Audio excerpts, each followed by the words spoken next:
દાણી મુઠ્ઠીનું શાક, 1 વાટકી લીલી તુવેરના દાણા, 1 વાટકી લીલી મેથીના પાન, અડધી વાટકી ચણાનો લોટ, 4 ચમચી તેલ, 2 ચમચી લાલ મસાલો, 1 ચમચી ગરમ મસાલો, 1 ચમચી આમચૂર અથવા લીંબુનો રસ, અડધી ચમચી નિમક, અડધી ચમચી હળદર, 1 ચમચી ધાણા જીરું, ચપટી હિંગ, 5 ચમચી અજમો.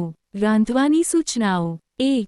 પેલા ચણાનો લોટમાં મેથી, ગરમ મસાલો, ચપટી હળદર, 2 ચમચી તેલ, લીંબુનો રસ, ખાંડ ને નિમક નાખી મુઠિયાનો લોટ બાંધવો. આને તરવા હોય તો તરાઈ નહીં, બાફવા હોય તો શાક સાથે બફાય બનાવીને રાખવા. 1 કુકરમાં તેલ મૂકવું, તેમાં અજમો ને હિંગ નાખી દાણા નાખવા, લીલું લસણ 1 ચમચી પેસ્ટ નાખી મિક્સ કરવું. ટમેટું સુધારીને નાખવું, મિક્સ કરી બધા મસાલાને પાણી નાખી ઉપર મેથીના ગોટી મૂકી કુકર બંધ કરી સીટી થાય ને કુકર ખોલી ઉપર દાણા ભાજીથી તૈયાર.